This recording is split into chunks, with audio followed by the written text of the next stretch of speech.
Good day everyone, we are Group 2 and we are gonna be discussing planning services, environmental planning services, post-construction services, construction services, and construction management. I am Yunila Jewel Bantiad with Meridon, Ave, and Aljo Calio discussing planning services, where we will talk about large-scale or macro-scale planning.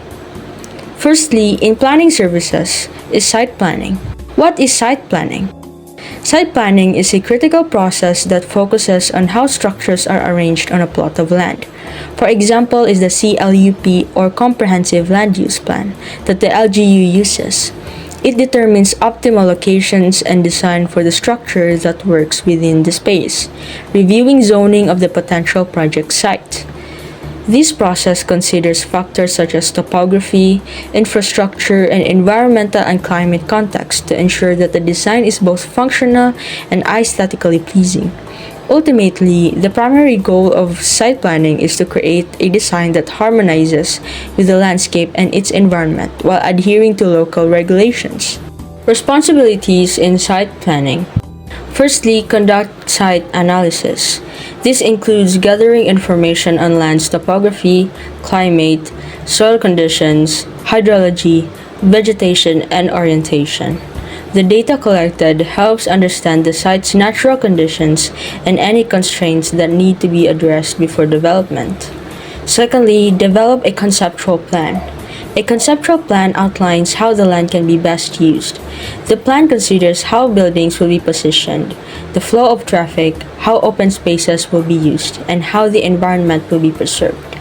The plan aims to optimize the land use while ensuring functionality and beauty. Thirdly, coordination with experts. Architects need to work closely with civil engineers who ensure proper utilities and infrastructures, surveyors who map the land, and local authorities who ensure compliance with laws. This ensures that every aspect of the site, from infrastructure to environmental impact, is addressed. Zoning and environmental compliance. Site planners must ensure that the development adheres to local zoning laws, rules that dictate how land can be used, and environmental regulations, laws that protect the environment. Steps in site planning. First, determine optimal location. Finding the best location for the structure on the site based on slopes, access to utilities, sunlight, and wind patterns. By conducting a feasibility study and engaging with both the community and regulatory bodies, one can develop a comprehensive site plan that aligns with local needs and complies with zoning laws. Secondly, review zoning laws.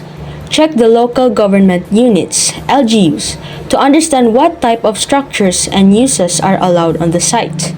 Third, access the site. Detailed analysis of the soil, slopes and vegetation, hydrology, and parcel ownership, who owns different sections of land. All of these factors influence where buildings can be placed. What is the difference between site development plan and master plan? Site development plan centers on a specific layout within a defined area. Its purpose is to arrange layout of spaces around a particular structure. In essence, it deals with how architectural elements, landscaping, roads, and open spaces are organized within the specific project site. The site development plan is much more constricted, detailing how open spaces and built environments interact. For example, it determines where gardens, parking lots, and pathways will be placed in relation to the building. In contrast, in master Master plan provides a long-term vision for the entire site or area.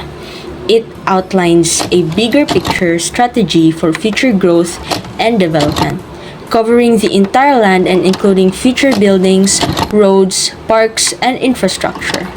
Master plans estimate timelines, project costs, and guide the phasing of a project. This means it specifies what gets built first, second, and so on. Unlike a site development plan, which focuses on the detailed arrangement of spaces around a specific structure, the master plan offers a more broader perspective that guides the overall development of an area. It serves as a long-term framework ensuring that all future developments align with the original vision for the site. Good day, I am Maribel Ray Abe, and I'm going to report the topic subdivision planning. So kinesia is a critical process in land development, primarily focused on dividing a large parcel of land into smaller, organized lots, often for residential or mixed-use purpose. Ang goal ani is to ensure that infrastructure, utilities, and public spaces are thoughtfully and efficiently organized, making the development functional, attractive, and sustainable. Kini siya na sa mga key phases sa subdivision planning. First is ang sketch plan. This is the initial step where a broad concept is created, mapping out the division of the land. Nag-provide siya a rough idea of how the lots will be arranged, the road network, and possible locations sa mga utilities. Second is ang preliminary plan. After the sketch plan is approved, it moves into a more detailed design phase. Here, factors such as land gradients, drainage, utilities, and zoning regulations are carefully considered. This plan nag-require siya of mga input sa mga experts such as sa mga civil engineers and surveyors. The third is ang final plan, the culmination of the process where all the details are finalized. This includes the finalized layout of new lots, roads, utilities, and public spaces, with all necessary adjustments based sa feedback from the preliminary stages. Kaya siya nga plan is presented for approval by local authorities before development can begin. Yung mga important considerations. First, natay environmental and structural context. Subdivision planning doesn't occur in isolation. It is important to study how the development will fit into the surrounding area. Ang plan should take into account like existing infrastructure and structures nearby, the natural environment such as water flow, topography, and wildlife, and how the development will impact neighboring areas in terms of traffic, drainage, and overall aesthetics. Second is ang simultaneous development. Subdivision projects often involve multiple phases and may occur alongside other developments. It is essential to anticipate the effects of simultaneous construction sa surrounding area and ensure coordination with ongoing projects. Third is ang interrelationship with surroundings. Kinesia is a well-planned subdivision, considers how new structures will interact with existing ones. Nag-involve siya of studying factors like sa mga road access, community integration, and potential effects on property values and local infrastructure. Then, ano siya yung mga responsibilities ang subdivision planning? Ang first is ang layout design. Kini siya is nag-involve of designing the road networks, positioning sa utilities, like sa electricity, water, sewage, and allocating public spaces like parks or playgrounds. The goal is to create an efficient, user-friendly layout. Second is regulatory compliance. Kinesia is each subdivision must comply with local regulations such as zoning laws, environmental protection guidelines, and safety standards. Ensuring compliance is critical for obtaining approval and moving forward with construction. Third is coordination with experts. Kinesia is successful planning requires collaboration with various professionals. Like sa mga surveyors, sila is nag-help map out the exact boundaries and topography of the land. Second is kaning mga civil engineers. They ensure that infrastructures like roads, drainage, and utilities are designed to work efficiently and meet regulatory standards. Then, ang kaning mga municipal authorities, they provide approval and oversee compliance with local development rules. Then, ang fourth is public consultation and stakeholder engagement. Engaging with local residents, stakeholders, and potential buyers is important for creating a development that meets community needs and addresses potential concerns. Yet these can involve public meetings or consultations to gather feedback. Then sa iyang scope of services, ang subdivision planning is comprehensive.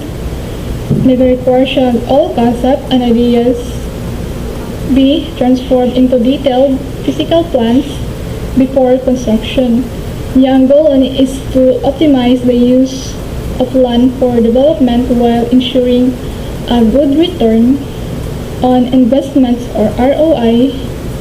Then kaya siya nag-include sa mga efficient of space, maximizing profitability for developers, creating a community that is functional, sustainable, and integrated with the surrounding area.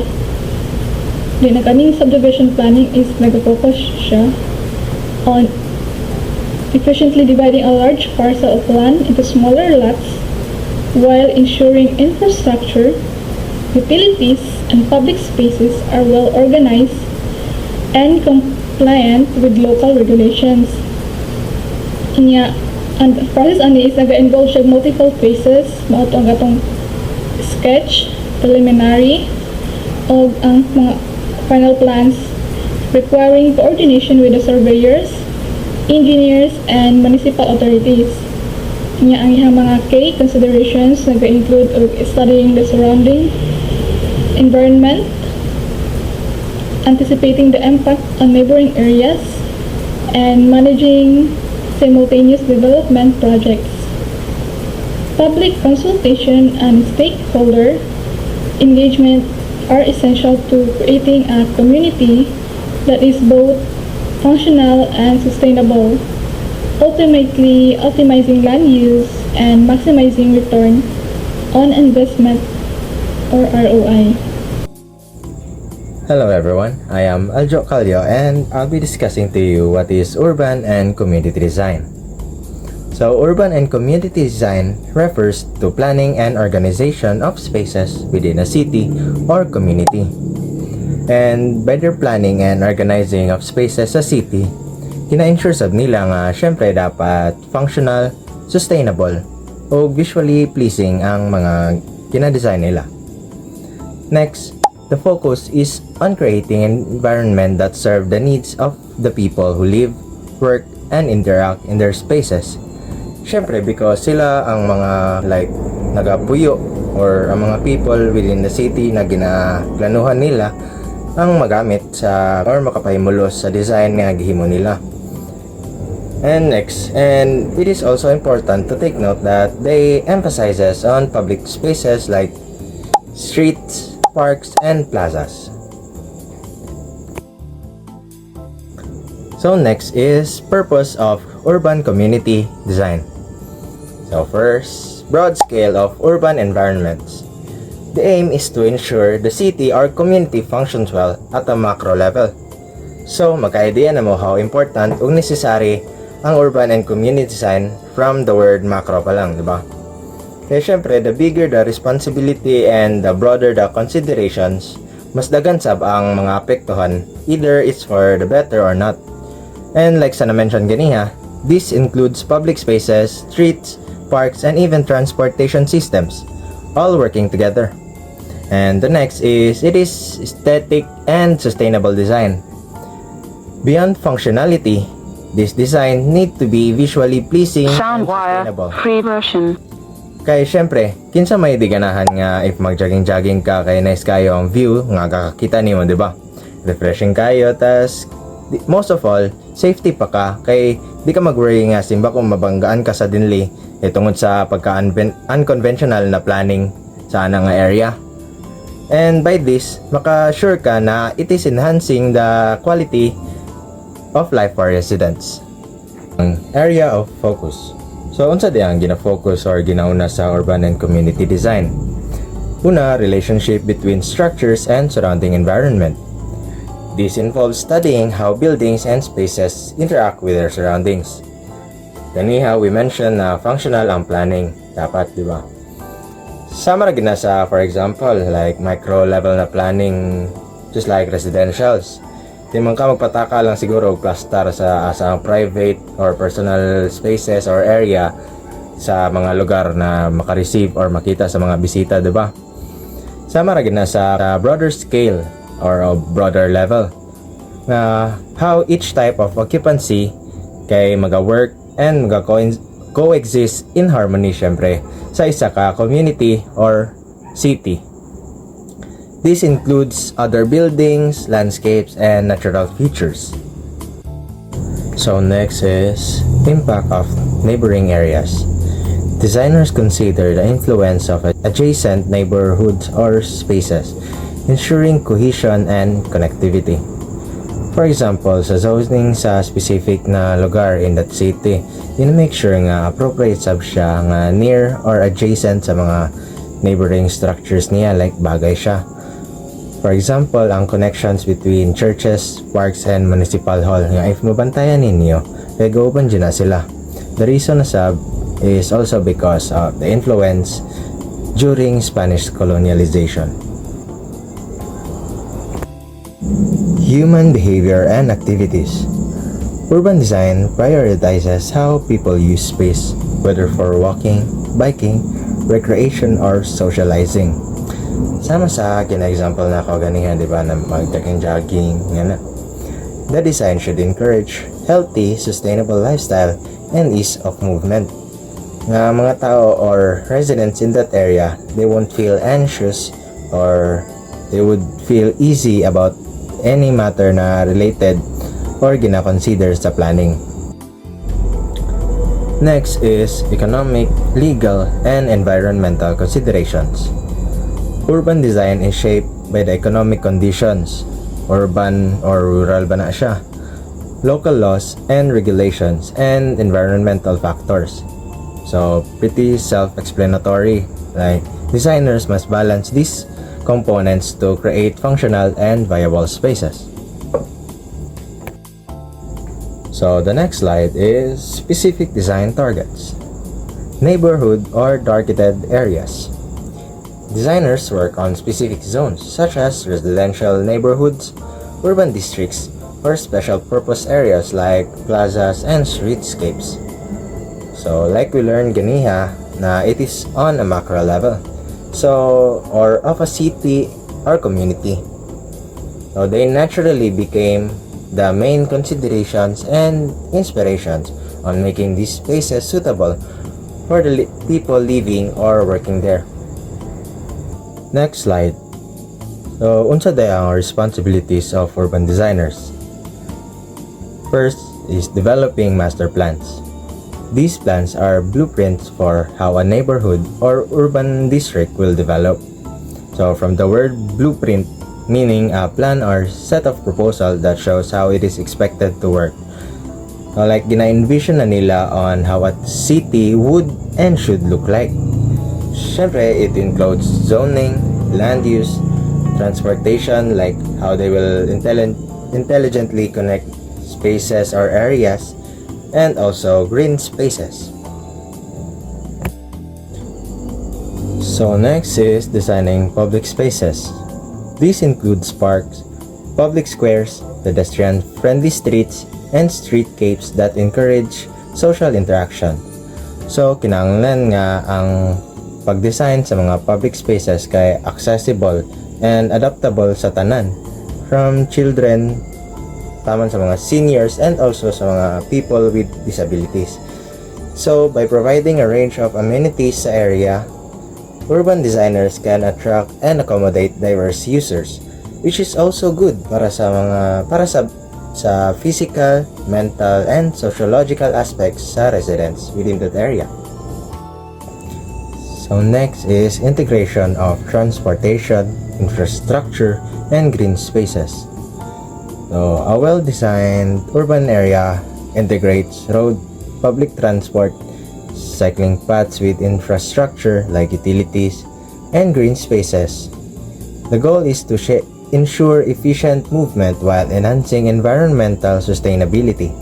So again, kinahanglan na convenient for commuters sa resident to move from one mode of transport to another or one place to another.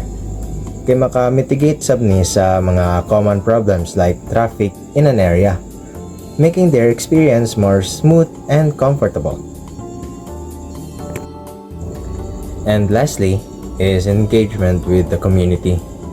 Urban designers engage with local residents, businesses, and stakeholders to ensure that design reflects the community's needs and cultural values. So by considering and by doing this, makahelp sad o understand ang mga urban designers sa mga problems within the area para aduna say appropriate na mga solutions na mahatag.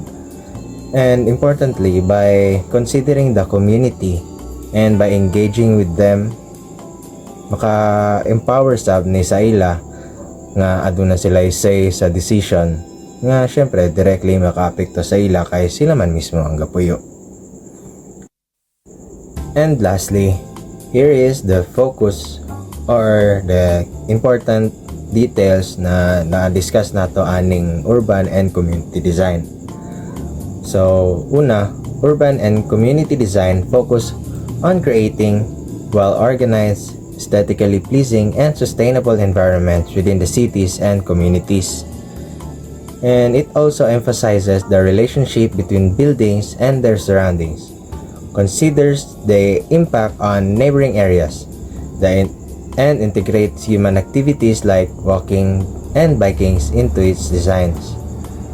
Next is responsibilities include developing master plans for neighborhoods, designing public spaces, and ensuring the seamless integration of transport, infrastructure, and green spaces.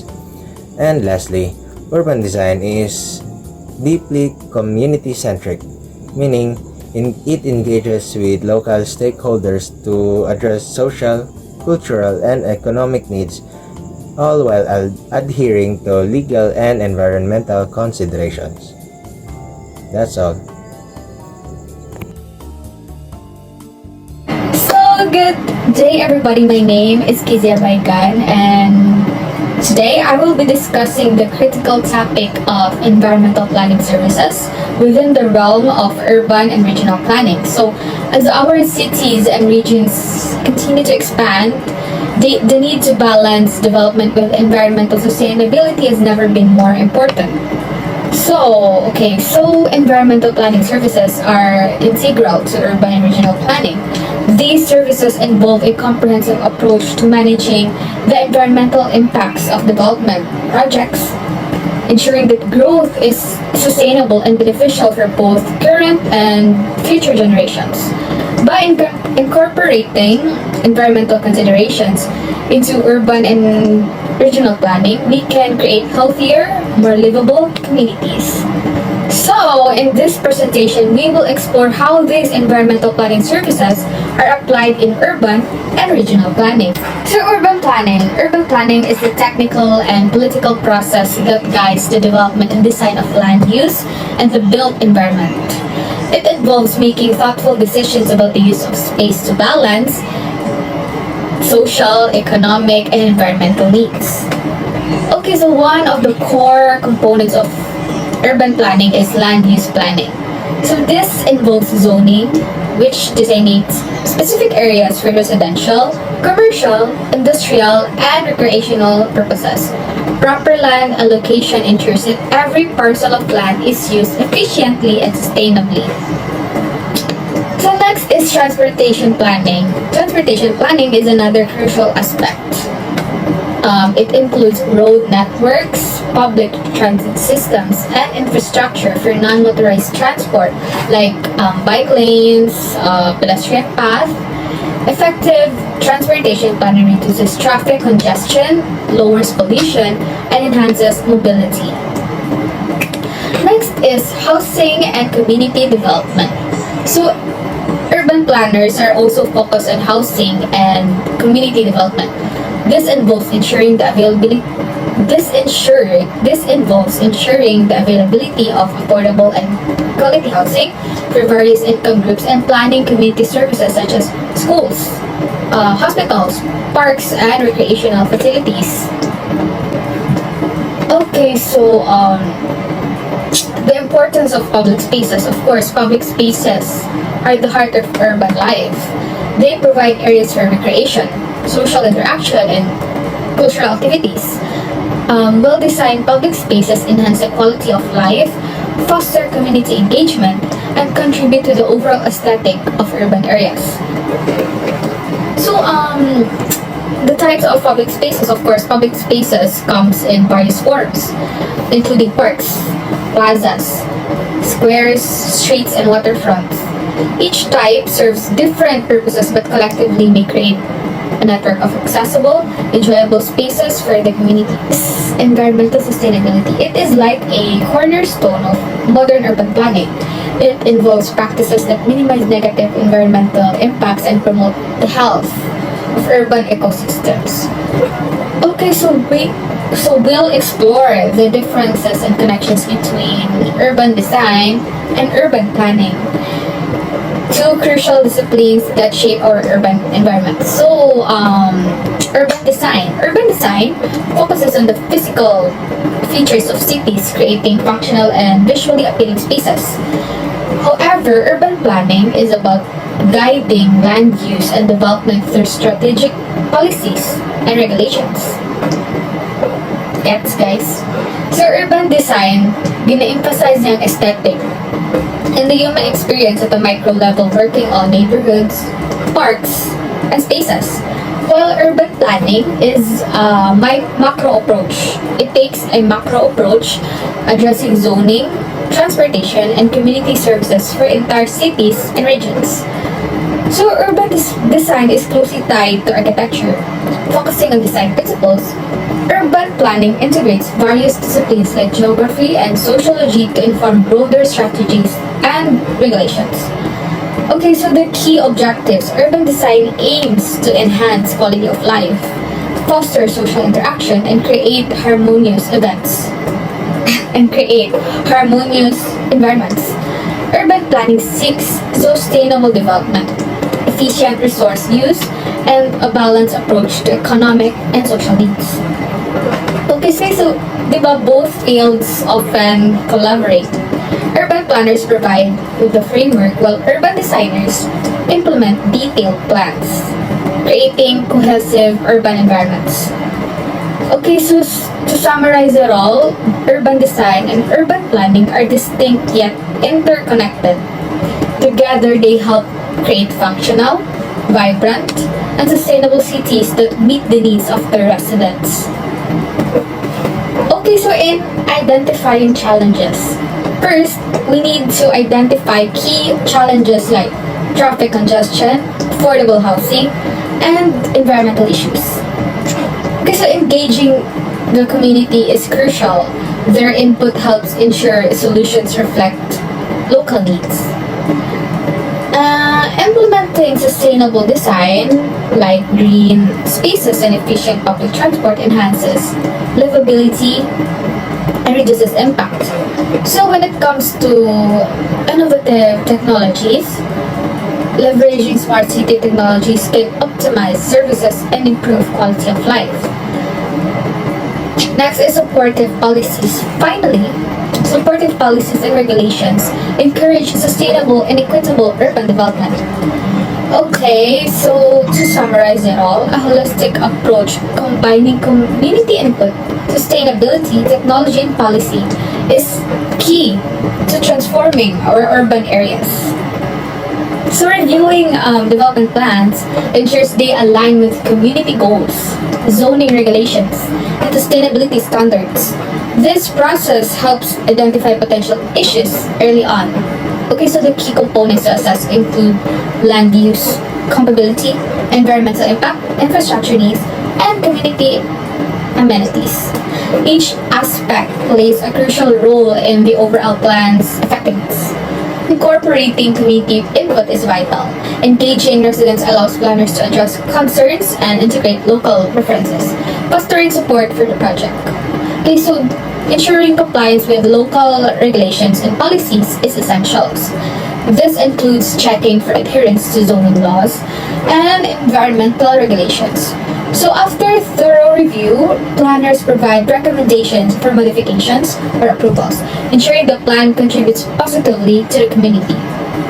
So to summarize, reviewing development plans is a critical step in creating sustainable and community-focused urban environments.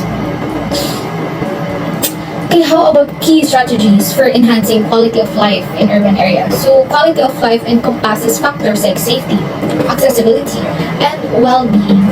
So, improving it leads to healthier, happier communities. Creating and maintaining green spaces like parks, gardens, and recreational areas provide residents with places to relax, socialize, and enjoy nature. When it comes to sustainable transportation, developing efficient and accessible public transportation encourages mobility, reduces traffic congestion, and enhances connectivity across the city. Okay, so community engagement. Engaging the community in decision making ensures that developments reflect their needs and preferences, fostering a sense of ownership and pride. So when it comes to safety and services, improving public safety and access to essential services like healthcare, education, and housing directly impacts residents' well-being. In summary, enhancing quality of life in urban areas involves creating green spaces, which is the landscape, promoting sustainable transport, engaging communities, and ensuring safety. How about strategies for solving major urban problems? So urban areas face challenges like traffic congestion, right? Pollution, housing shortage, and social inequality. Addressing these issues is crucial for sustainable development. So when it comes to integrated transportation, we have to implement integrated transportation solutions such as expanding public transit and creating bike lanes, and can reduce congestion and promote cleaner travel options. Developing affordable housing initiatives ensures that all residents have access to safe and decent living conditions, helping to alleviate homelessness and overcrowding. Investing also in green infrastructure like parks, green roof, and urban forests helps combat pollution, enhances biodiversity, and improves residents' quality of life. Next is establishing community programs that promote social equity. Education and job training can empower residents and reduce inequality. So in summary, solving major problems requires a solving major urban problems requires a multi-phase approach that integrates transportation, housing, green infrastructure, and community engagement. Okay, so another is the key challenges in urban planning, such as pollution, traffic jams, urban noise, and ecological impacts. So pollution in both air and water poses significant health risk. Urban planners can mitigate this by promoting green spaces, sustainable transportation, and stricter emissions regulations. Traffic congestion affects mobility and quality of life. Solutions include expanding public transit options, developing bike lanes, and urban voids. Underutilized or vacant spaces can be trapped for community vibrancy. Transforming these areas into parks, community centers, or mixed-use developments can revitalize neighborhoods. Or mixed-use developments can revitalize neighborhoods. Okay, so ecological impacts of urbanization threaten local and ecosystems. Planners must prioritize sustainable practices such as preserving natural habitats and implementing green infrastructure. So to summarize it all, addressing pollution, traffic jams, and urban voids and ecological impacts requires innovative and sustainable planning solutions. Okay, next is let's discuss the core responsibilities in urban planning, which is demographic and spatial analysis, long-term planning, collaboration with stakeholders, and environmental sustainability. So urban planners begin with demographic and spatial analysis to understand population trends, land use patterns, and community needs. This data informs effective decision making and resource allocation. Next is developing long-term plans is crucial for guiding sustainable growth. Planners create comprehensive strategies that address housing, transportation, and infrastructure to meet future demands. Collaboration with stakeholders such as government agencies, community organizations, and residents is essential. Engaging diverse voices ensures that plans reflect the community's needs and foster support for initiatives. Lastly, prioritizing environmental sustainability is key. Urban planners incorporate green practices in public transit, preserving green spaces, and integrating renewable energy solutions to enhance resilience. Next is let's discuss the importance of sustainability in urban planning, focusing on promoting green spaces, reducing pollution, and encouraging sustainable energy and materials. So promoting green spaces is vital for enhancing urban livability. Parks and gardens improve air quality, provide recreational opportunities, and foster community well-being by offering places for social interaction. So reducing pollution is essential for public health. A sustainable planning strategies such as implementing efficient waste management systems and promoting eco-friendly transportation help minimize air and water pollution. So encouraging the use of sustainable energy sources like solar and wind is crucial for reducing our carbon footprint. Integrating renewable sources solutions in urban setting promotes energy efficiency and resilience. Lastly, using sustainable building materials contributes to lower environmental impact. These materials often require fewer resources, are more durable, and reduce waste, making them a smart choice for eco-friendly construction. In summary, sustainability in urban planning through green spaces, pollution reduction, and the use of sustainable energy and materials is essential for creating resilient, healthy, and vibrant urban environments. So that's it, guys. Thank you so much for listening.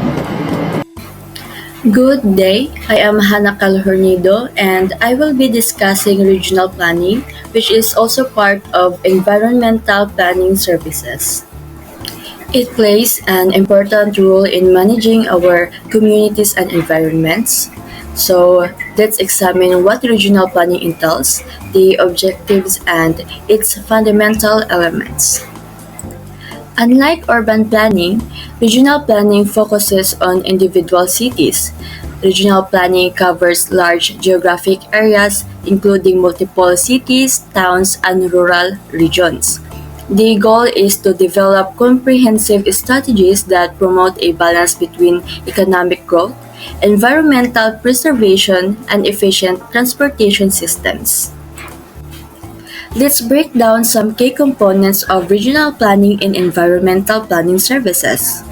The geographic scope of regional planning operates on a large scale, often encompassing multiple cities, towns, and even countries. Unlike urban planning, which focuses on a single city, the regional planning manages the special relationships between urban and rural areas. This means, gina-analyze sa planners kung unsa ang cities ga-interact and share resources, o gi-ensure nila nga ang growth in one area benefits the entire region. So let's look at the focus areas of regional planning. There are three main focus areas. First is the economic development. This ensures sustainable growth by identifying areas where industries can flourish, all while considering the overall regional economy. The second is environmental conservation. This focus area aims to protect vital natural resources like forests, rivers, and wildlife habitats that are shared across regions, ensuring that they are preserved for future generations. And the third is regional transportation. Planners create transportation networks such as roads, railways, and public transit systems that efficiently connect different parts of the region, enhancing accessibility between urban and rural areas. The integration of city elements in regional planning aims to harmonize interactions between cities within a region. This involves looking at how infrastructure, resources, and services can be effectively integrated. By coordinating these elements, gina-ensure sa planners nga ang cities ga-operate efficiently together rather than in isolation. Kani nga approach maka-help ni siya para ma-maximize ang resources and ma-improve overall functionality. The fourth key concepts of regional planning is the shared resources. Shared resources often share natural resources like rivers, forests, and mountains. These resources kay ga-generate siya og mini function sa economics such as through tourism and agriculture. Regional planners focus on sustainable management of these resources, ensuring that economic advantages are distributed fairly across the region while also protektahan ang environment. This balance kay important para sa long-term health of prosperity. Now, let's look at the two key elements of regional planning and the rules. Regional planners are responsible for using land and resources effectively to promote sustainable growth and revitalization throughout the entire region. They work to balance several key factors: economic development, transportation, environmental conservation, and the well-being of communities across various municipalities. By coordinating these elements, regional planners help create thriving interconnected areas that benefit everyone. Regional plans is a strategic document that governs how a region grows. Gaka-include siya sa important policies on land use, transportation, environmental protection, and economic development. Kani nga plans gina-guide ang municipalities on how to develop in a coordinated manner. This coordination is important to prevent uncoordinated growth, which can lead to inefficiency and environmental degradation. So we have specific responsibilities for regional planners, and those are: first is the develop land use plans. Planners create strategies for how land will be used in the region. Gina-balance nila ang growth urban with balancing with conservation. This ensures space for development, agriculture, industry, and protected natural areas. Second is the coordinate infrastructure and transportation. They work to ensure that transportation networks like roads and railways are well connected across municipalities to make it easier for people and goods to move. In promote economic development, regional planners develop strategies to boost economic activities that benefit the region while preserving natural resources. Next is the engage with stakeholders. They collaborate with governments, businesses, and local communities to ensure that diverse voices are heard in the planning process. This collaboration is important for successful regional planning. In summary, regional planning plays an important role in managing larger geographical areas, balancing economic growth, environmental conservation, and transportation efficiency. By focusing on the geographic scope, integration of city elements, and shared resources, the regional planners will ensure that communities will thrive together. That concludes my presentation on the topic of regional planning. Now, let's move on to our next reporter. Post-construction services. So, what is post-construction services in architecture? Charot lang guys, I wasn't able to introduce myself. Hi, my name is Kayla Arpitos and I am going to report about the post-construction services. Okay, so back to the video. So the post-construction services, this service encompasses the full range of architectural services after a building's completion. This phase ensures an effective communication between stakeholders and architects, especially when they want to facilitate the maintenance and performance evaluation of the structure itself. Now, there are several services under the post-construction services. Number one is the building and equipment maintenance.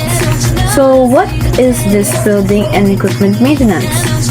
This is a service that an architect may possibly offer to check an ongoing maintenance services in order to ensure that all building components such as several systems like HVAC, plumbing, and lighting fixtures, that they are functioning properly, and that this also includes a possibility to hire an in-house architect in order to oversee maintenance tasks. Second is the building and ground administration.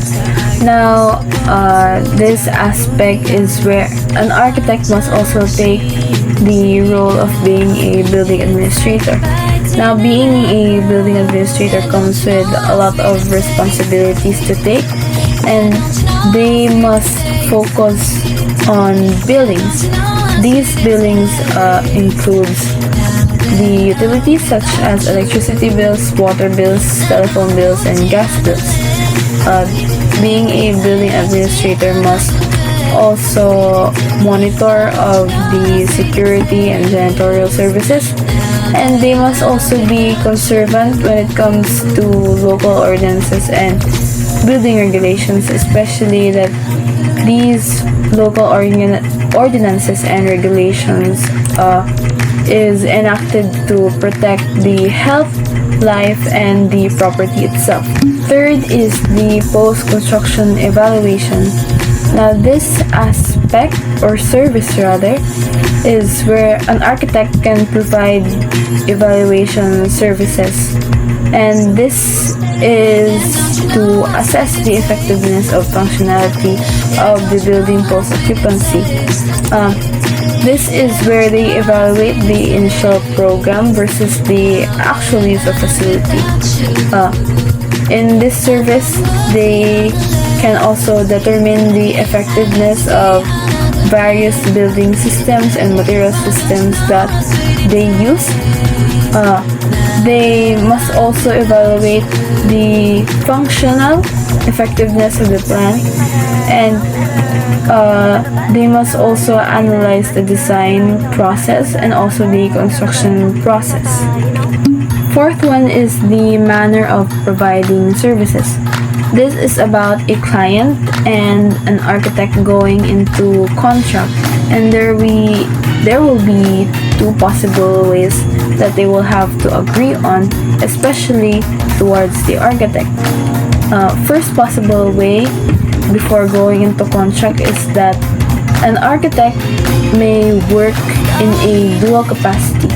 By dual capacity, this is about being a consulting architect for site and physical planning services, and also being the architect of record. And the second possible way is that there will be no dual capacity, but the architect will only work as a consulting architect for site and physical planning services. Now, lastly is the method of compensation. Now, there are two types of compensation methods. First one is the salary basis, and the other one is the management fee based on percentage of gross rentals. Now, salary basis is where an architect will receive their regular pay, especially when they are working in a firm. they will receive a fixed amount of salary depending on which day of the month that they will receive. It will most likely be received weekly or less frequent. Second method of compensation is the management fee based on percentage of gross rentals. This is not only about receiving the fixed salary that an architect regularly receives, but they will also have or rather receive a separate charge, especially when they do specific tasks or they offer other services beyond their work, and it will most likely or they will most likely receive around the range of 4% to 6% of fee. Therefore, post-construction services involves in identifying the possible problems of the building itself, which then highlights the importance of verifying and ensuring that the buildings that are constructed are capable of meeting the needs of their occupants, and also to ensure that the building itself is able to function and operate efficiently. So, in conclusion, post-construction services plays an important role in the process of constructing a building, because this is where we will be able to see if the building itself will function properly by verifying through several evaluations on what are the necessary maintenance or reinforcements that are needed to be improved. In this way, architects and stakeholders will create a channel between them when it comes to communicating and providing relevant information towards the performance and functionality of the building. Good day everyone, my name is Krisha B. Rivera and I'll be discussing construction services. Construction services refer to a wide spectrum of tasks and responsibilities associated with the building process. From initial design to project completion, these services play a crucial role in shaping our built environment. SPP Document 204A, also known as the Construction Services Document, is also a part of the Standard of Professional Practice, issued by the United Architects of the Philippines. It outlines the roles, responsibilities, and processes involved when an architect provides construction services. Construction services phases. The construction services provided by an architect can be broken down into a few stages: the pre-construction, during construction, and post-construction.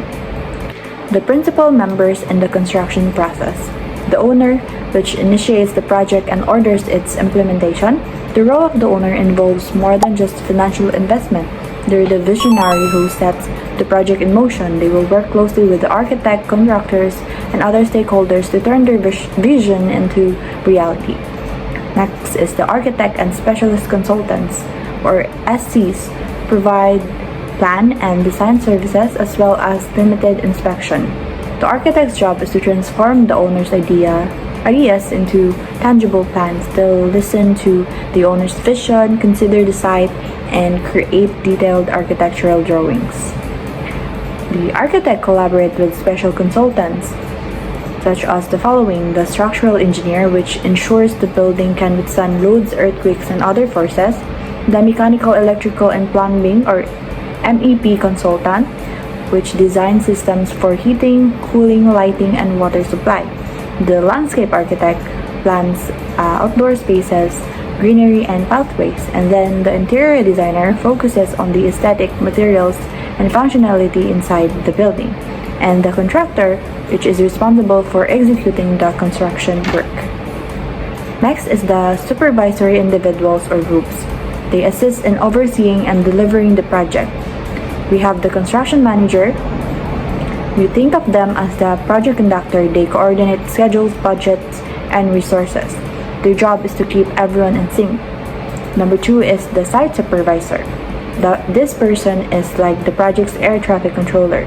They're on site daily, ensuring that work progresses smoothly. Next is the quality control inspectors, They scrutinize every detail, the welds, the finishes, and the alignment of tiles. The safety officers, they enforce safety protocols, making sure everyone wears their hard hats.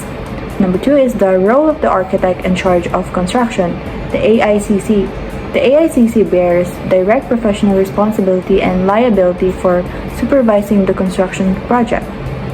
The evolution of the construction supervision. Initially, smaller projects were managed with the assistance of a construction inspector, or traditionally known as the clerks of works. As the projects grew more complex, dedicated construction supervision groups, CSGs, became necessary for full-time inspection and project sites. Number 4 is the construction supervision group, CSG. They typically recommended by the architect based on their performance or hired by the owner or answerable to both the owner and the architect. Next is the scope of services. First is the quality control. Quality control is a critical aspect of any construction project. It ensures that the work meets established standards and specifications. First, the material inspection. The supervisory team checks that the materials used meet quality requirements. Next is the workmanship. They assess the craftsmanship, whether the construction aligns with the approved plans and industry best practices. Next is the testing. Quality control involves testing such as concrete strength tests, weld inspections, and soil compaction tests to verify compliance. Second is the evaluation of construction work. The supervisory team evaluates the ongoing construction work, such as the progress assessment, the quality checks, the problem identification. Third is the preparation of daily inspection reports. Imagine a diligent inspector with a clipboard every day. They walk the site, noting down details, what was done. They document the work completed that day. The observations, any deviation from the plans or quality concerns, weather conditions, whether can impact construction, so it's essential to record it. Next is the safety incidents. If someone stubs their toe or a hard hat goes missing, it goes in the report. Number 4, filing of documents. Construction generates paperwork, a lot of it. So the supervisory team ensures proper documentation. So the contracts and agreements, they keep track of signed contracts between the owner, architect, and the contractor. The change orders, if modification occur during construction, these are documented. So the daily logs, the daily inspection reports mentioned earlier. So as built drawings, these shows how the project was built, including any changes from the original plans. Next, we have the manner of providing services. Number 1 is the dual capacity, the architect of record and consulting architect, or the CSG. Imagine our architect Maya wearing 2 hard hats, one labeled architect of record and the other consulting architect. So here's how it plays. The architect of record, or AOR, so Maya is the primary architect responsible for the project's overall design. She creates the architectural plans, collaborates with the specialist consultants, and ensures that her vision aligns with the owner's requirements. Next is the consulting architect. Now, Maya puts on her second hat as the consulting architect. She dives into the nitty-gritty of construction supervision. She interprets her own drawings and documents, making sure that the contractor follows them precisely. Next is the staff assignment, so Maya can delegate the day-to-day supervision work to her team. They're the ones on site, checking measurements, inspecting materials, and ensuring quality. Now, number 2 is working solely as consulting architect. In this scenario, Maya only focuses exclusively on full-time supervision services. No dual rules, just one. So first is the supervision intensity.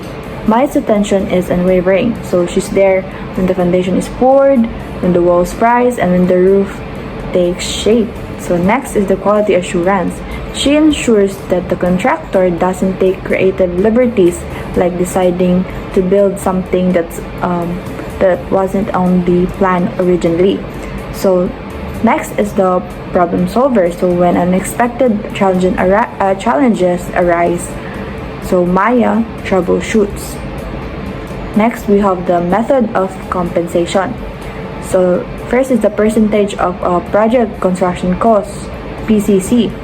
Imagine a large-scale commercial building project with an estimated total construction cost of 250 million. So the architect's agreed upon percentage for full-time supervision is 5%. So the architect's fee is equal to 5% of 250 million, which is 12.5 million. So the architect earns 12.5 million for overseeing the entire construction process. Next is the multiple of direct personal expenses. So let's say Architect David has a team working on a mid-sized residential project in the Philippines. So the details, so David's hourly rate is 6,000. Consultant's rate is 4,800. The technical staff rate is 3,200. So the total hours spent to David, AN, which is equal to 200 hours, the consultants is equals to 100 hours, and technical staff is 300 hours. So the direct cost is 200 times 6,000 plus 100 times 4,800 pesos plus 300 times 3,200 pesos, which all equals to 2,160,000. So the multiplier based on complexity 2.0, so the architect's fee is equals to 2,160,000 times 2.0, which equals to 4,320,000. So reimbursable expenses for travel, printing, etc. are charged separately. Next is the lump sum or fixed fee. So consider a government office building project in the Philippines. The architect, Maria, agrees to a fixed fee of 500,000 for overseeing the entire construction process, regardless of the project size or complexity.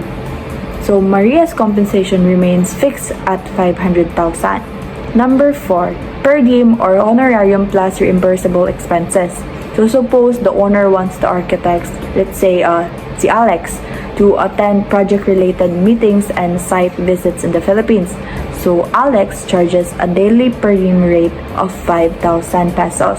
So if Alex spent 3 days attending meetings and conducting site inspections, so his compensation would be 5,000 times 3 because 3 days siya ga-attend og mga meetings. So iya ang compensation is 15,000 pesos plus mga additional expenses na nakuha ni Alex. So next is the mixed methods of compensation. So for a long-term relationship with a developer in the Philippines, architect, let's say Ave, combines methods. First is the percentage of PCC for design phases, then lump sum for construction supervision, and then the per diem for occasional site visits. Next is the limitation of authority, so responsibility boundaries, of course. So the CSG, which can be independent architectural firm or a group led by an architect, should not assume the role of contractor's project superintendent because they're separate. The project superintendent is the contractor's on-site representative responsible for managing day-to-day construction activities. So the decision making, the CSG should not make decisions on matters that are solely the responsibility of the architect of record, of course. The AOR holds the critical decision-making authority related to design intent, change orders, and quality assurance. Next, we have the legal responsibility. First is the administrative matters. The CSG is responsible to the owner primarily for administrative matters. Next is the technical matters. For technical aspects, the CSG is accountable to the architect of record. The service contract or agreement, although Article 1723 of the Civil Code may seem to absolve the CSG of legal responsibility since AOR and engineer of record handle design and the contractor handles construction, a specific service contract or agreement can outline the CSG's professional responsibilities and civil liabilities. Next and last is the cross claims.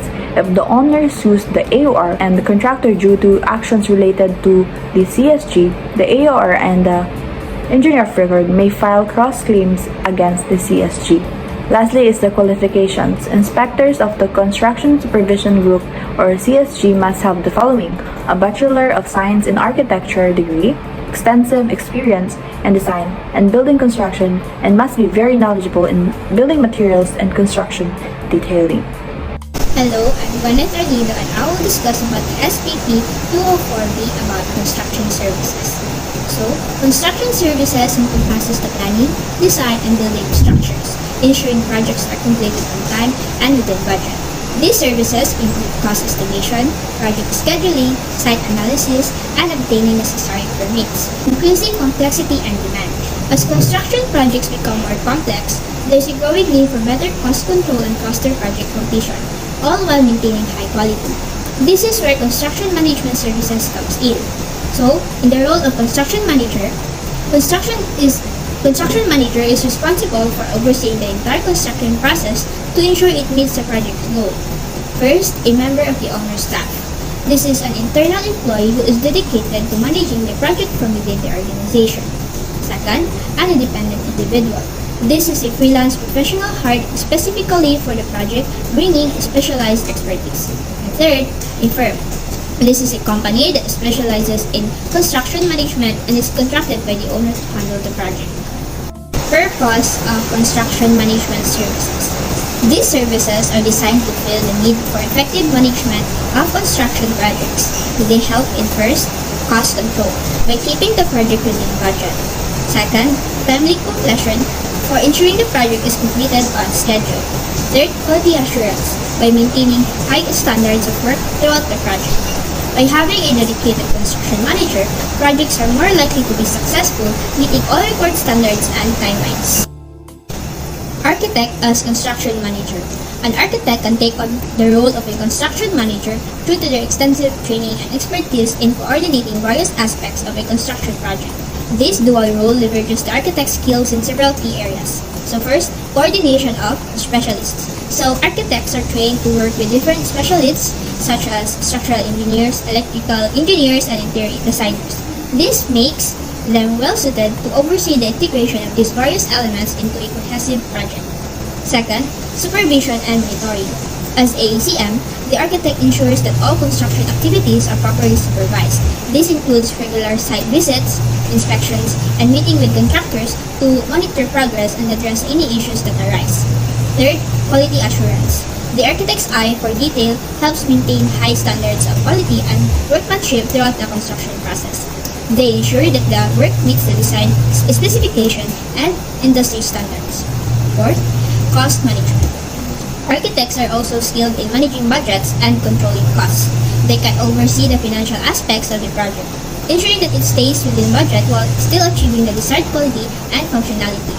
By serving as both the architect and the construction manager, the professional can provide a seamless transition from design to construction, ensuring that the project is completed efficiently and to the highest standards. Responsibilities of the construction manager. The construction manager, CM, has several key responsibilities which include overseeing the functions of the Construction Supervision Group, or CSG. So, here's a breakdown of these responsibilities. 2.1, Functions of the Construction Supervision Group, or CSG. The CM is responsible for following tasks which are typically handled by the CSG. So, 2.1.1, Coordination and Supervision. The CM ensures that all construction activities are well coordinated and supervised. This involves managing the workflow, ensuring that all team members are on the same page, and resolving any issues that arise during the construction process. Second, cost and time control. The CM is responsible for managing the project budget and schedule. This includes monitoring expenses, ensuring that the project stays within budget, and making sure that all tasks are completed on time. So next, quality control of work. The CM ensures that all construction work meets the required quality standards. This involves regular inspections, testing materials, and ensuring that all work complies with the project specification and regulations. Next, keeping of records. The CM maintains detailed records of all construction activities. This includes documenting progress, keeping track of expenses, and maintaining records of any changes or issues that arise during the project. So, employment of the Construction Supervision Group. So, the CM has two options regarding the employment of the CSG. First, hiring the CSG directly. The CM can hire the CSG to work directly under their supervision. This means the CSG is employed by the CM and reports directly to them. Second, supervising the CSG hired by the owner. So alternatively, the CM can supervise a CSG that is hired directly by the owner. In this case, the CSG is not employed by the CM, but still works under their supervision to ensure that all construction activities are properly managed and coordinated. This structure allows flexibility in how the CSG is managed, ensuring that the CM can effectively oversee the construction process while maintaining control over quality, cost, and time. Limitation of authority. So, involvement with contractors' work. The architect in their role as CM must avoid direct involvement in the contractor's work. This is to ensure that the architect does not assume any of the contractor's liabilities. According to the Article 1723 of the Civil Code, the contractor is responsible for the construction work, and any direct involvement by the architect could blur the lines of responsibility and liability. So second, imposing methods, systems, or designs. The architect should not impose any methods, systems, or design that could significantly alter the construction schedule or compromise the original design concept. This limitation ensures that the architect respects the integrity of the design and the planned timeline, avoiding any substantial changes that could disrupt the project. These limitations are in place to maintain clear boundaries between the roles and responsibilities of the architect and the contractor, ensuring that each party can effectively fulfill their duties without overstepping their authority. Pre-construction. Before building starts, the architect reviews all documents, check the contractor's plans, and make sure everything is ready to go. During the construction, the architect monitors the construction to see that it adheres to the design, quality standards, and timelines. They address any on-site problems, make necessary adjustments, and review requests for any changes. So, post-construction, after the building is completed, the architect inspects it for defects or deviation from the design. They ensure everything works properly and meets the expected standards. Legal responsibility. The architect, as a construction manager, is directly responsible to the owner and all aspects of the construction work. It may be programming, coordination, quality, and cost control and time management. So the CM assumes no liability in case equipment fail to function or if a portion of the building collapses. So these are due to deficiencies in the plan or design provided by the CM who did not participate in the plan or design review and approval, or due to the deficiencies in the manner of construction provided by the CM, faithfully discharge his functions during the construction or project implementation. So here is an example in scenario 1 where equipment failure due to design deficiencies. The context where the architect is serving as the CM for a commercial office building project. The HVAC system malfunctioned shortly after occupancy, causing discomfort for the occupants. So the architect, in their role as CM, is directly responsible to the owner for all aspects of the construction work, including the HVAC system. They were involved in programming, coordination, quality control, and cost management. The liability, if the HVAC system failure results from design deficiencies, example, incorrect sizing, inadequate ventilation, the architect assumes liability. However, if the architect was not part of the design review and approval process, their liability may be limited. Qualifications. The construction manager may be an individual or a firm. The individual or the principal of the firm must be a state-regulated professional, preferably an architect with a managerial capabilities and extensive experience in the field of construction. The architect must be a registered and licensed architect with an updated professional identification card and must be a member in good standing of the integrated and accredited professional organization of architects. Architects who are contractors or who have already been in responsible charge of construction works are usually capable of becoming construction managers. Method of compensation. Since construction management is not part of the regular services of the architect, the services rendered by the architect as a construction manager shall be separately compensated. First, a method of compensation. Engineering design, where engineers are responsible for designing critical systems within a building. So engineers create plans for load-bearing elements like beams, columns, and foundations. Engineers also design electrical systems including wiring, lighting, and power distribution. Engineers plan water supply, drainage, and sewage systems. They also design HVAC where heating, ventilation, and air conditioning systems are crucial for comfort and energy efficiency. Second, permitting and approvals. Navigating local regulations and obtaining necessary permits are essential steps before construction begins. Architects and project managers handle this process. For example, building permits required for new construction or significant renovation. Zoning approvals, where ensuring the project complies with local zoning laws.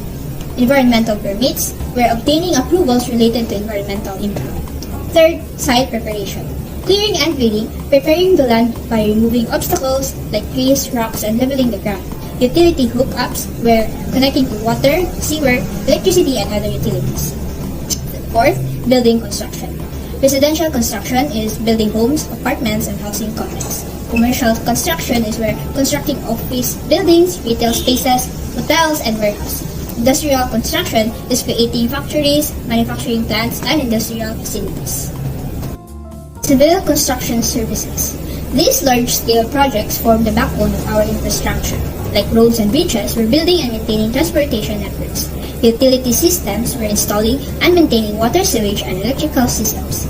Public works, where projects like dams, railways, and airports. Renovation and restoration. So, remodeling like upgrading existing structures, adding new features, or changing layouts. Historic restoration, where preserving and restoring historical buildings while ensuring safety and functionality. Specialized services. Green building services like focusing on sustainable and energy-efficient construction, using eco-friendly materials and incorporating renewable energy sources. Interior fit-out, where designing and finishing interior spaces including fixtures, flooring, and partitions. Infrastructure services like large-scale projects like bridges, roads, dams, and airports.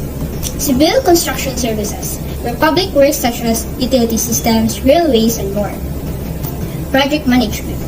So, coordinating all aspects of construction from scheduling to budgeting.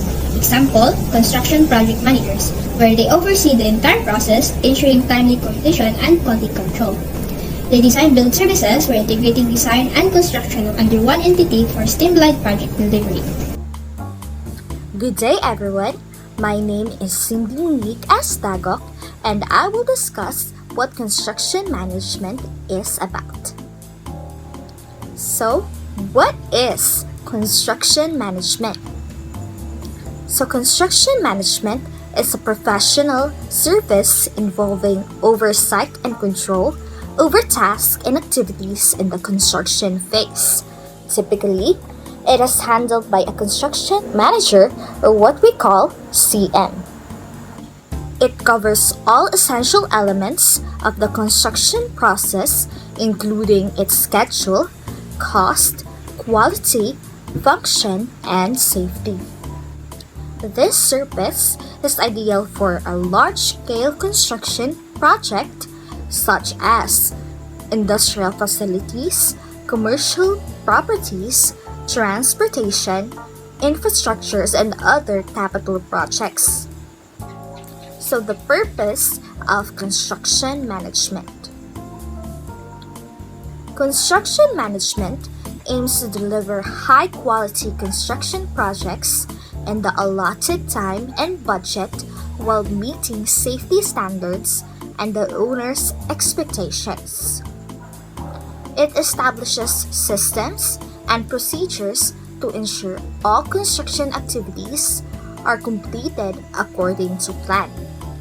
For this to work, the construction managers collaborate with all key stakeholders involved in the project, such as the owners, architects, engineers, and the general contractor. They are also responsible for the following tasks: determining what the project needs in terms of its construction, also developing and weighing proposals for construction materials, assets, equipments, workers, and aligning construction costs within the set budget. Benefits of construction management. It goes without saying that effective management is crucial when handling construction works. But how exactly does it benefit construction projects? So the primary strength of the construction management lies in organizing workflows to ensure that tasks and activities go according to plan. This practice promotes a systematic order of carrying out jobs while avoiding disjointed processes is one of the main drivers of poor construction performance. Construction management improves overall productivity and boosts project performance. The advantages of construction management also flow into other aspects of the construction process. In particular, it helps construction teams saves time and money. It also optimizes resources for a more efficient project delivery. It also prevents, mitigate, and manage risk in the construction process.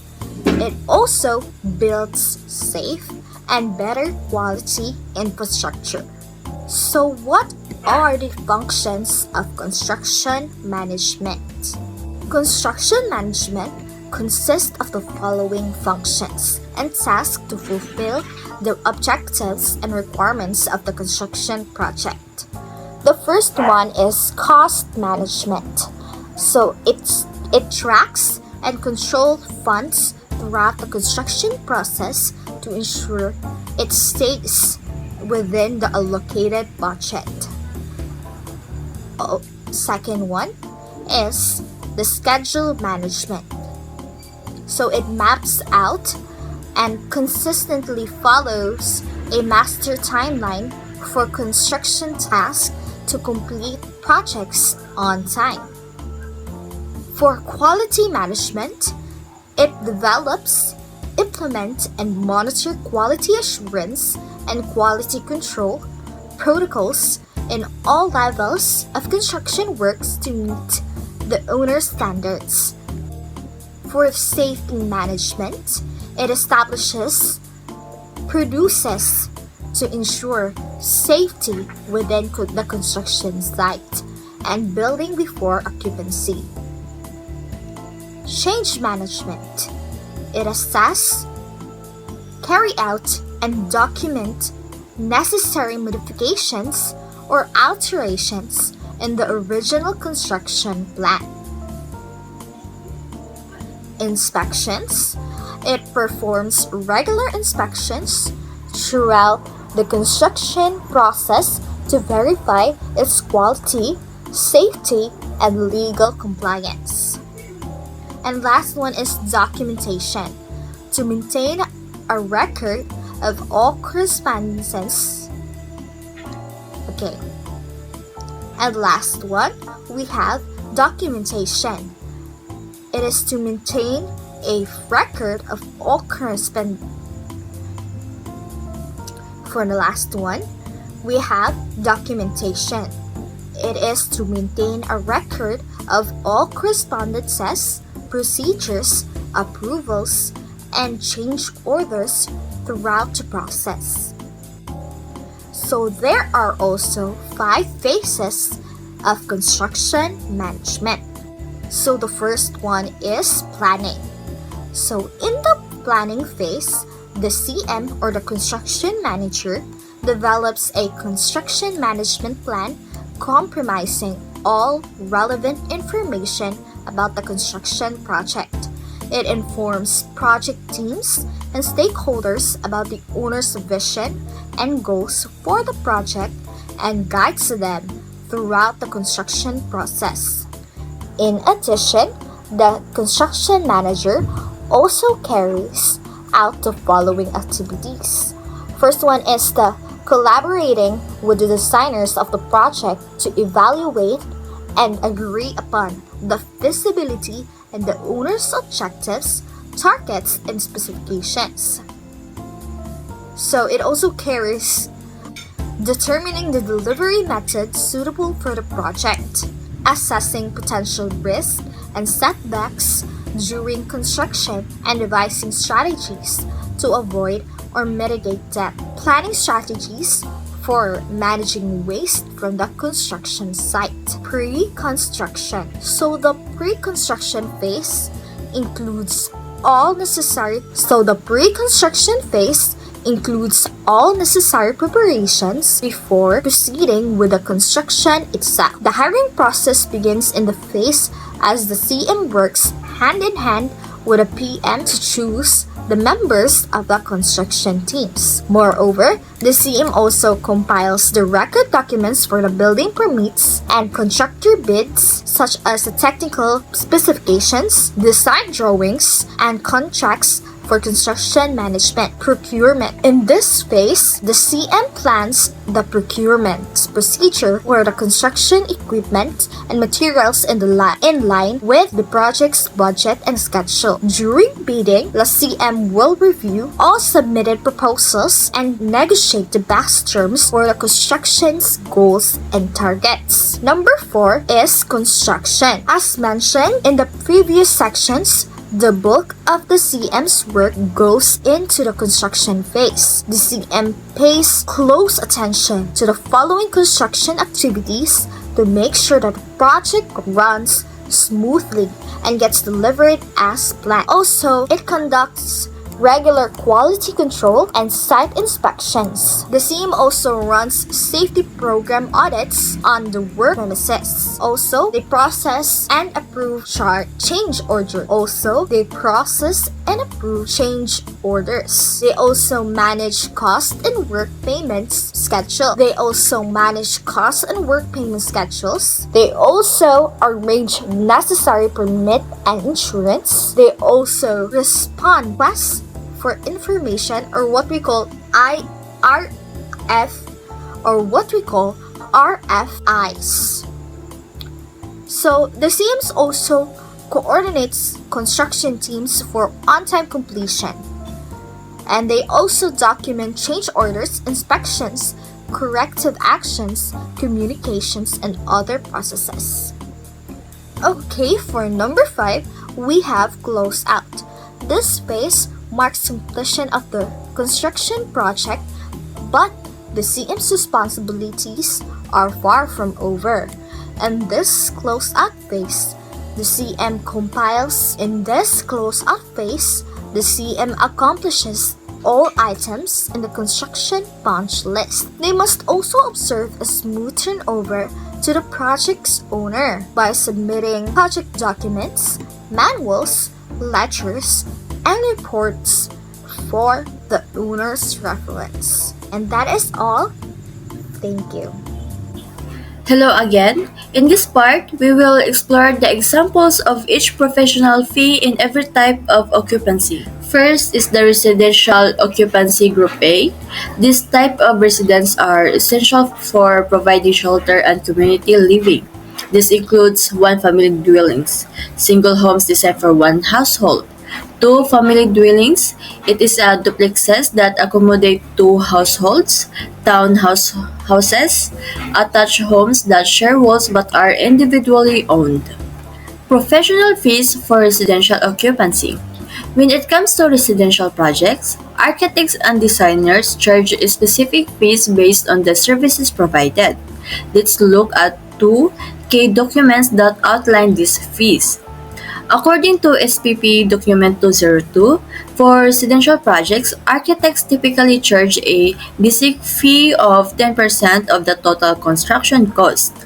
This fee covers all aspects of design, from the initial concept to construction documentation.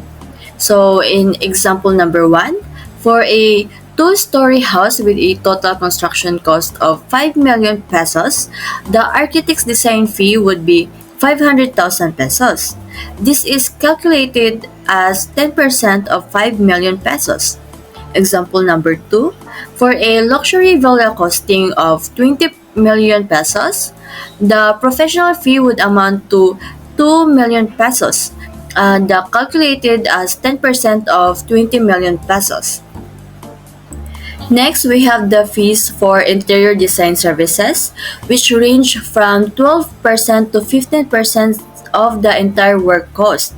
This includes services like furnishings and decor. Example number 1. For an interior design project costing of 1 million pesos, the architect's fee would range from 120,000 pesos to 150,000 pesos.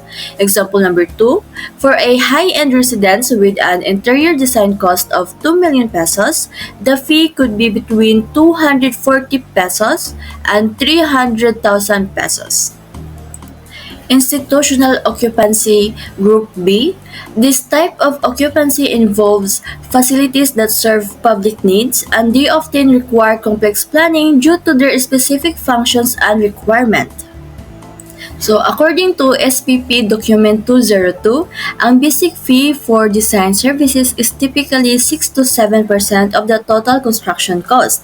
Important ni siya kay sa institutional buildings often have unique needs, especially gid sa hospitals and schools. So, example number 1, for a school building with a construction cost of 30 million pesos, the design fee would be approximately 1,800,000 pesos to 2,100,000 pesos. Example number 2, for a hospital project costing of 150 million pesos, the design fee would range from 9 million pesos to 10,500,000 pesos. For SPP Document 208, ang medical and laboratory facilities, ilang design fee is 12 to 15% of the specialized facilities cost. This accounts for the technical knowledge required to meet health standards. Example number 1. For a hospital with laboratory and operating room facilities, the cost siya og 20 million pesos. Ang professional fee might be between 2 million and 400,000 pesos and 3 million pesos. Example number 2. For a research facility that has specialized equipment costing na 10 million pesos, the fee could range from 1,200,000 pesos to 1,500,000 pesos. Commercial occupancy Group C involves buildings designed for business activities, and the professional fees associated with these projects differ from those of residential or institutional projects. According to SPP Document 202, the basic fee for design services in commercial projects typically ranges from 6 to 8% of the total construction cost. This percentage is generally lower than for residential projects. Example number 1. For a commercial office building with a construction cost of 50 million pesos, the architect's fee would range from 3 million pesos to 4 million pesos. Example number 2. For a shopping mall costing of 200 million pesos, the fee might range from 12 million pesos to 16 million pesos. SPP Document 208. For engineering and specialized services, the fee is typically 10 to 15% of the mechanical, electrical, and plumbing or MEP cost. This covers the technically aspects of the building systems. Example number 1. In an office building where MEP cost a total of 5 million pesos, the fee would range from 500,000 pesos to 750,000 pesos. Example number 2. For a shopping mall with MEP cost of 30 million pesos, the fee might be between 3 million pesos and 4,500,000 pesos. Educational occupancy Group D, which includes buildings used for educational purposes such as schools, colleges, and universities. These buildings often required specialized design considerations for safety, functionality, and accessibility to support various learning activities. According to SPP Document 202, the basic fee for design services is typically 6 to 7% of the total construction cost. This fee reflects the specific needs of educational facilities, which include classrooms, laboratories, libraries, and multipurpose areas. Example number 1. For a primary school building with a construction cost of 30 million pesos, the design fee would range from 1 million and and 800,000 pesos to 2,100,000 pesos. Example number 2. For a university building that includes lecture halls and laboratories, the costing is 100 million pesos. The fee would range from 6 million pesos to 7 million pesos.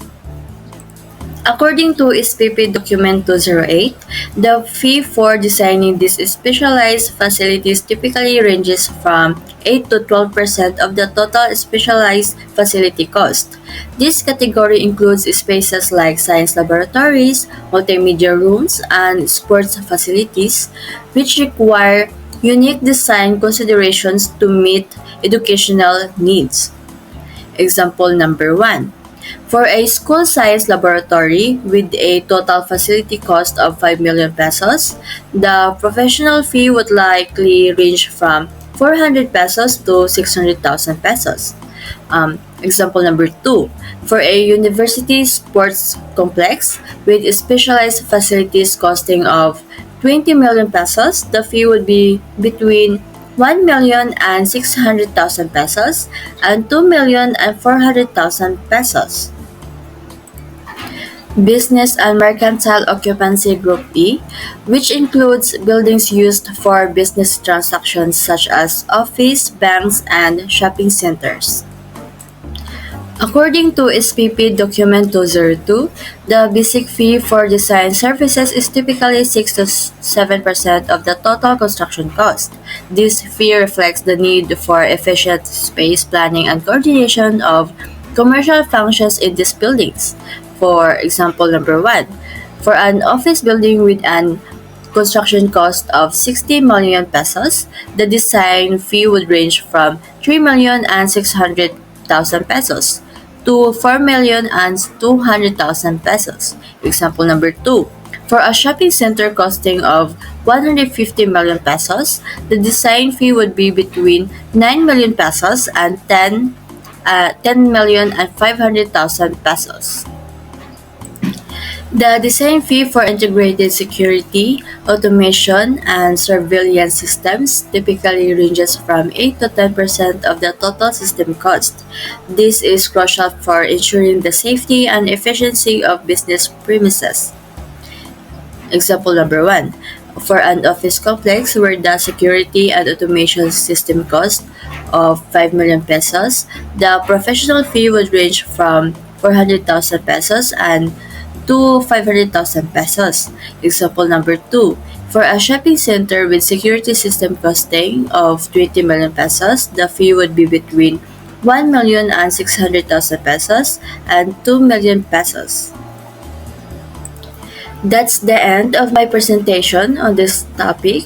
Next up, we will have Miss Pitos to continue the reporting. The sixth type of occupancy is the industrial occupancy, or also known as the Group F. Under this is the non-pollutive and non-hazardous industries, also the non-pollutive but hazardous industries. Now, the types of facilities under this occupancy are power plants such as thermal or hydro or geothermal, pumping plants which are known as water supplies, irrigation systems, and sewage. Also, factories and other similar facilities. And as for its zoning classification, it is the I1 or Industrial 1, which is a light industrial use or occupancy. With its examples of professional fees, the first one, which is the SPP document 202, design services, its basic fee includes to 5 to 6% of the total construction, which for industrial projects, the fee is typically lower due to the specialized nature of the work and less emphasis on the aesthetics. So example number 1 is the manufacturing plant, which is a construction cost of 100 million. Then the possible range of the design fee would be around 5 to 6 million. Second example is the power plant, which is a construction cost of 400 million, and its possible range of design fee would be around 25 million to 30 million. As for its SPP document 208, which are the aligned design services, this includes the specialized equipment and design fee or system design fee. It is about 10 to 15% of equipment and system cost, which this applies to the design of specialized equipment layouts and systems such as HVAC, process piping, and other industrial systems. Example number one of it is the industrial plant, which it has an equipment cost of 50 million, and its possible range of the architect's fee might be around 5 to 7.5 million. And second example is the refinery with equipment and system that cost a total of 200 million, which the possible range of the fee would be around 20 to 30 million. Next would be the hazardous occupancy, or also known as the Group G. Under this is the pollutive but non-hazardous industries, and also pollutive and hazardous industries. Now, the types of facilities under this occupancy are storage tanks, armories, plastic compounding, also factories with highly flammable chemicals, and other large complexes for public utilities. The zoning classification of this occupancy is I2, or also known as Industrial 2, which is a medium industrial use or occupancy. Now, for its examples of professional fees for this occupancy is that its SPP document 202, which is the design services, its basic fee is around 7 to 9% of the total construction cost, which this fee is relatively higher due to the stringent safety and compliance requirements associated with the hazardous materials. Now, example number one of this is the chemical storage facility. This chemical storage facility has a construction cost of 50 million, and its possible range of the design fee would be around 3 to 4.5 million. Second example is the power plant, which its construction cost is around 500 million, which the possible range of the design fee would start from 25 to 30 million. Regarding with the SPP document 208, or the Aligned Design Services, it includes with environmental and safety systems design fee, which is about 10 to 15% of the total systems cost. And this applies to the design of these systems such as ventilation, fire suppressions, and containment systems, which are required to manage hazardous materials safely. Examples of this are number one, the hazardous storage facility, which it has a safety systems that cost around 20 million, with a possible range of fee that could be around 2 to 3 million. And second example is the laboratory, which has a specialized safety system that costs around 10 million, and the range of fee would be around 1 to 1.5 million.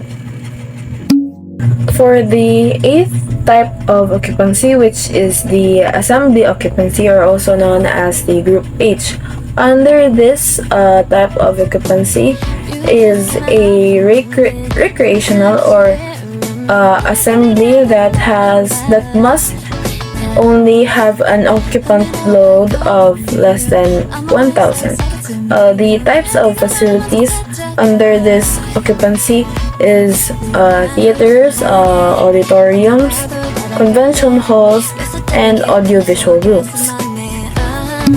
The examples of professional fees under the assembly occupancy is the first one, which is the document 202, which is the design services. It has a basic fee of 7 to 8% of total construction cost, which this is due to the large scale and complex nature of such projects, and the fee, however, reflects the design intricacies and safety considerations required for public assembly.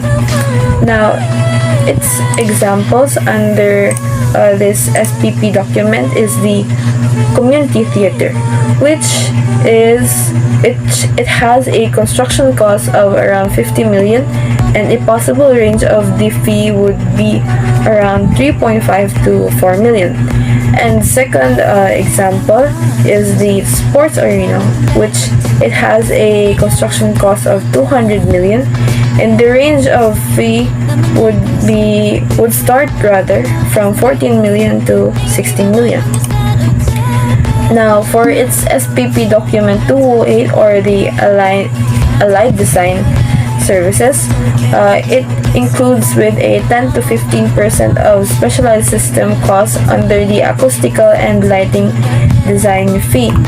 Now, this is because it covers the design of acoustical environments and specialized lighting systems, which kanang critical siya for venues, kanang mga theaters and auditoriums. So, the examples under the SPP document is, first one is the theater. It includes an acoustical and lighting systems, which cost around 10 million, and it has a possible range of fee that would be around 1 million to 1.5 million. And the second one again is the sports arena, which includes a specialized sound and lighting systems that costs also 10 million, and the range of the fee might be 3 to 4.5 million. The next type of occupancy is the institutional occupancy, which is also known as Group I. Similar to the Group H, it also has a recreational or assembly buildings, but it will hold an occupant load of 1,000 or more within the building. Now, the types of facilities under this occupancy are concert halls, convention centers, and coliseum. Now, for its examples of professional fees for institutional occupancies, its SPP document 202, which is again the design services, it has a basic fee of 7 to 8% of total of construction. Now, this is because the institutional buildings requires a more complex planning, especially towards sa kanang mga specialized na rooms like operating rooms, kanang mga isolation wards, and kanang they must also adhere such kanang strict nga safety and also health standards kay buildings under this occupancy are very large concept. Then, the first example of the institutional occupancy under the document SPP document 202 is the first one is a hospital project, which includes a construction cost of 200 million, and a possible range of design fee might be around 14 to 16 million. Second one is the nursing home, which includes a construction cost of 50 million, and the range of the design fee would be around 3.5 to 4 million. As for its SPP document 208, which is again the Allied Design Services, it includes a 10 to 15% of specialized facilities cost with its towards its medical facility design fee, which this applies to the design of specialized areas such as kanang mga laboratories, operating rooms, and intensive care units, which require of a very detailed planning and kanang mga pag-integrate sa mga medical equipment. So examples ani is again the hospital, which includes a specialized facilities that cost around 30 million, and the possible range of the professional fee might be around 3 to 4.5 million. And the second example is the rehabilitation center, which it includes a specialized therapy rooms that cost around 200 million, which the range of the fee could possibly be around 1 to 1.5 million. The last type of occupancy is the storage occupancy, or also known as Group J. Now, under this is accessory agricultural and other occupancies that relates to kanang sheltering products, vehicles, animals, or kanang mga warehouses. The types of facilities under this occupancy are agricultural structures such as barn, mga silos, stables, greenhouses, and sheds. So to proceed for its examples of professional fees, under its SPP document 202, or again the design services, it has a basic fee of 4 to 5% of the total construction cost, which storage buildings often have a simpler design focus compared sa mga other types of occupancies nga kanang bongga kayo. So, example 1 is warehouse. The construction cost of this is around 30 million, and the range of the design fee would be around 4 to 5 million. Second one is the multi-level parking garage, which includes a construction cost of 100 million, and the range of the design fee would be around 4 to 5 million. For its Allied Design Services, or the SPP document 208, it includes in an 8 to 10% of system costs for its logistics and storage systems. Tungod ani kay ga-include manggod siya og design for storage solutions such as kanang mga racking systems, automated retrieval systems, and kanang it also must have a logistical planning. Examples under this SPP document 208 is again the warehouse. It has a storage system that costs around 5 million rather, and the range of the fee would be around 400,000 to 500,000. And the second one is the large scale distribution system, which has an automated system that costs around 50 million, and the range of the fee would be around 4 to 5 million.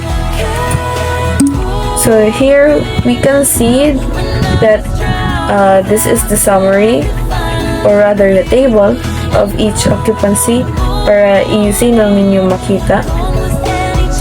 I-shorten lang dayon ni siya para dili ra inyo nga libog sad sabto. So that is all for our report. Thank you everyone and have a great day.